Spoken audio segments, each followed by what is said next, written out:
Modding is a staple in gaming as a whole. Many games rely heavily on modding for their replayability, and many games wouldn't even exist without modding. Games like Counter-Strike, Left 4 Dead, Chivalry, and even Team Fortress 2 originate from modding, specifically modding for Half-Life for some reason. However, Roblox doesn't really have any sort of modding capabilities, at least not to the extent of other games. This is because modding relies on changing or adding files to the game itself that you downloaded. The thing is, you don't download games on Roblox. All games on Roblox are sort of streamed, if you will, and all the assets they need to load in are sent to you by the server as they're needed, instead of being referenced from a folder on your computer. It's kinda like a YouTube video. The video is only loaded based on what part of it you're about to watch. This is also why sometimes when something appears in a Roblox game, it appears gray with no textures for a few seconds. However, this doesn't mean that Roblox developers don't try and get something similar to real modding.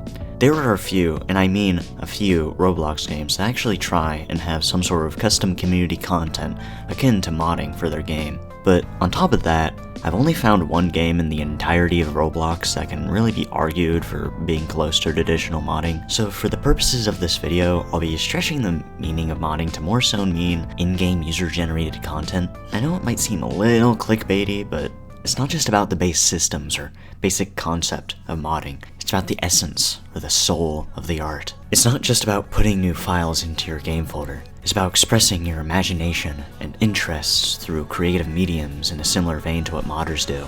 But with that being said, why don't we start with a game that's the closest to traditional modding.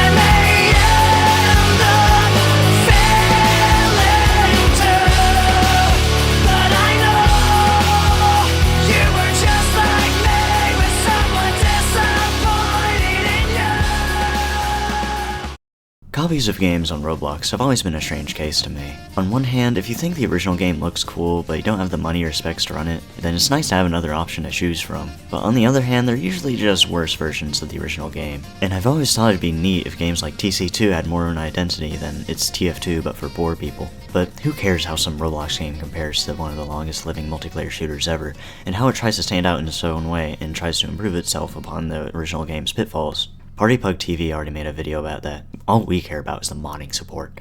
And like I said before, the game comes closer to traditional modding more than any other game on this list. That's because the custom content is actually made outside of the game and then imported into the game using Roblox's free model system, which I haven't seen any other game on Roblox do. This is most likely due to some technical shenanigans behind the scenes, but what did I know? Those who create community content for this game also use plugins to make sure that their maps and bosses are actually compatible with the game's systems. They have all these different pre-made models of assets already in the game that you can use in your own maps. And you can also make things like custom doors with their own properties and kill bricks with all kinds of custom attributes such as kill feed text and damage types. Most things you could reasonably ask for are available through map customization. From what I've seen, it's not nearly as in-depth as real TF2's custom maps, but in all honesty, I think it's a bit of a stretch to ask them to make it in-depth enough for you to have cannons that shoot heavies or actually bombs repeatedly for the whole match.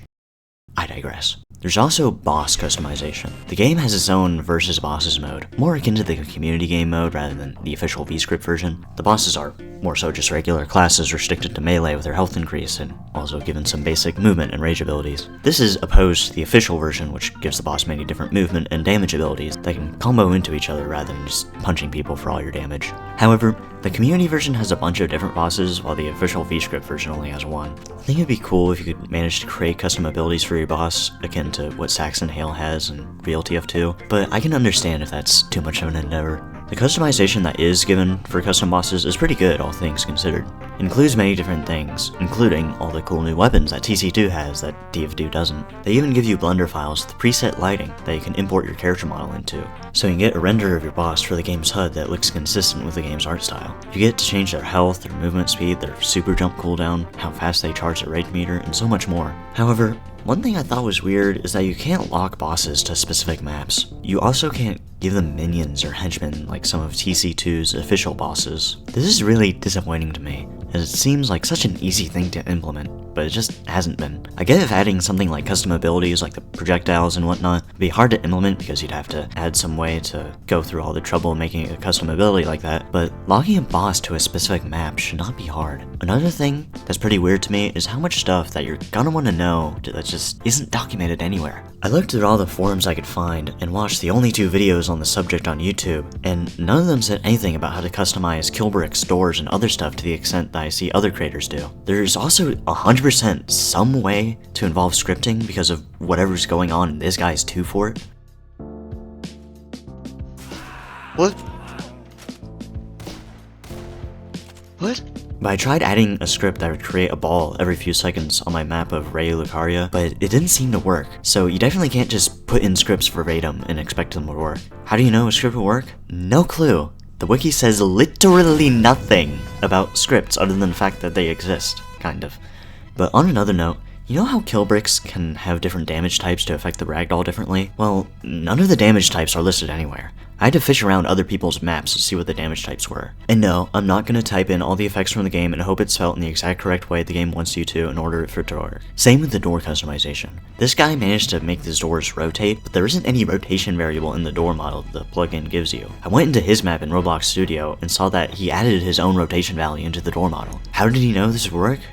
I don't know. I've theorized in my head that he's secretly developer of the game, and that's why he knows how everything works, but that'd be ridiculous because why would he use these ugly ass sleeve models instead of the official ones that look much better? But besides that, even there is some goober who has the secret all-knowing tablet of how to make custom TC2 maps. Why is it so hard to find? I rest my case. And one last thing I'd like to note is that it's a little disappointing that there's no support for custom weapons or weapon rebalances. It's a pretty popular thing to do in TF2's community servers, and it would be pretty cool to see something like it in TC2 as well. And funnily enough, the clip in the intro edit of me playing TF2 is actually on Fish Sticks on the Sticks bad weapon rehab server. I just couldn't bear the thought of actually getting a clip with TF2's Vanilla Warrior Spirit. But despite all my negativity, the modding support for TC2 is still awesome, especially compared to every other game on Roblox, but it is limited to specifically things that developers make support for, so no special abilities for bosses, no locking them to specific maps, and no minions. And there's also a lot of missing or obscure documentation. Also, you have to pay 1,000 Robux in order to access all the custom server stuff, which is about equivalent to 10 USD. Which is a little annoying because it'd be better if everything was free in life and you never had to work for anything, but that's just not how things work, so I understand them charging for it. Overall, I think TC2 has an A-tier modding support, at least for Roblox standards.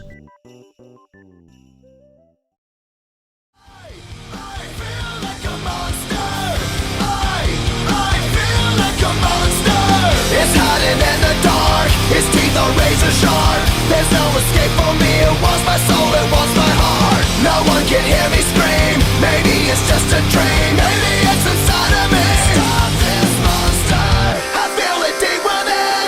It's just beneath the skin, I must confess that I feel like a monster. I hate what I've become, the nightmares just begun. Lost Rooms is one of the more unique horror games on Roblox. Although that isn't really saying a whole lot because 90% of horror games on Roblox are running around and doing busy work while a monster walks around and jump scares you. But in Lost Rooms, instead of just running and hiding from the monster, the devs just said fuck it and let you hack them to death with a lightsaber. The main goal of the game is to kill the monster that chases you by gathering resources around a randomly generated map to craft weapons. The game itself is fun, but what about its custom content? Well, let's start by talking about all the good stuff. Lost Rooms lets you create small rooms of about 5 different shapes and sizes that will eventually be procedurally generated into a full map like in the vanilla game.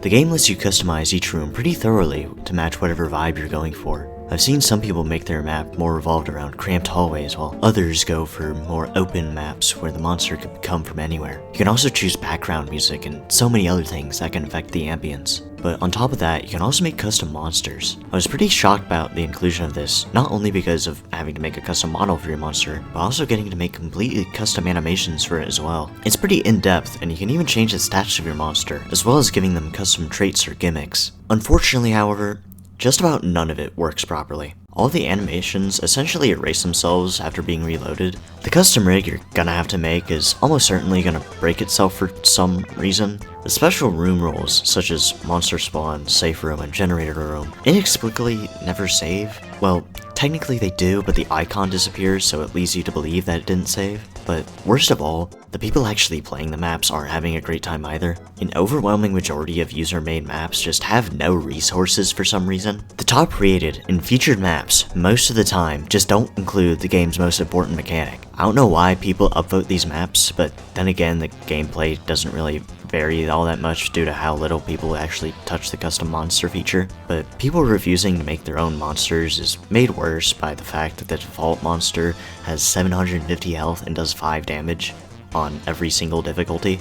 Just for reference, the basic monster from Zone 1 on easy difficulty has 1500 health. You could argue that these issues are the community's fault for giving zones with poor gameplay a thumbs up and not the developers. But it's kinda hard to make the gameplay in your zone any different than a closed or open map and default or unique monster, and also resources or no resources. Those are the only real variations you can make for your zone. And sure, there's the custom attributes you can give your monster, but all they really do is make them Slenderman. You can only have so much variation when restricted to randomly generated zones, only being able to make Slenderman, and not being able to make your own map gimmicks. In the end though, the user-generated zones in Lost Rooms are borderline unplayable, especially the ones I found. But what's even worse is that they went so low as to lock all the unlockable armors in the game behind currency you can only earn by playing user-generated zones. Why? It was perfectly fine before. The only reason I could think of them doing this is that so few people were actually playing the user-generated rooms that they had to literally force them to play them in order to progress. At the very least, the only thing you have to pay for, UGC-wise, is for map and monster slots, but overall, the Lost Rooms user-generated zones are D tier. I would put it in F tier, but some of the maps that people made look pretty, so I bumped it up one. This is really disappointing to me because I really liked this game, and I don't know if my memory fails me or not, but the entire game as a whole seemed a lot buggier than it used to be. I tried to play a normal game, but even that glitched out and the monster didn't even spawn. It just makes me sad seeing such a great game fade away, but that's a topic for another video. We have more games to cover. Speaking of which,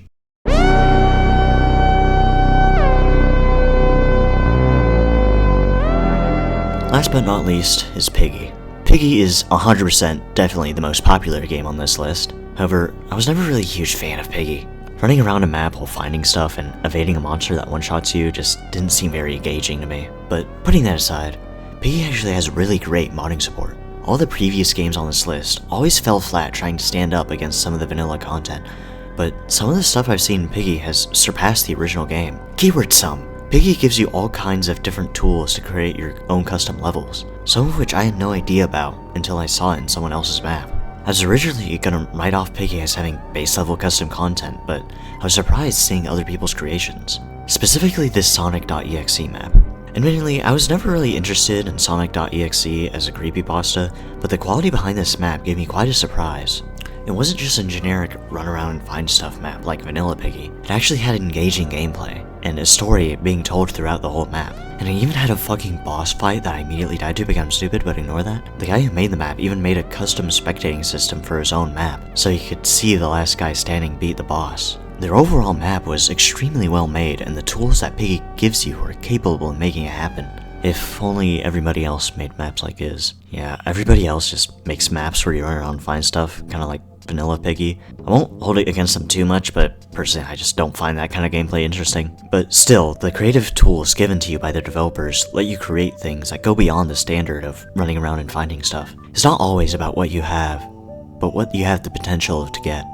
Piggy gives you so many different tools to create stuff, but they not only give you just about every item and event in the original game, but they also give you a bunch of logic gates to create more complex mechanisms for whatever the hell you're gonna make.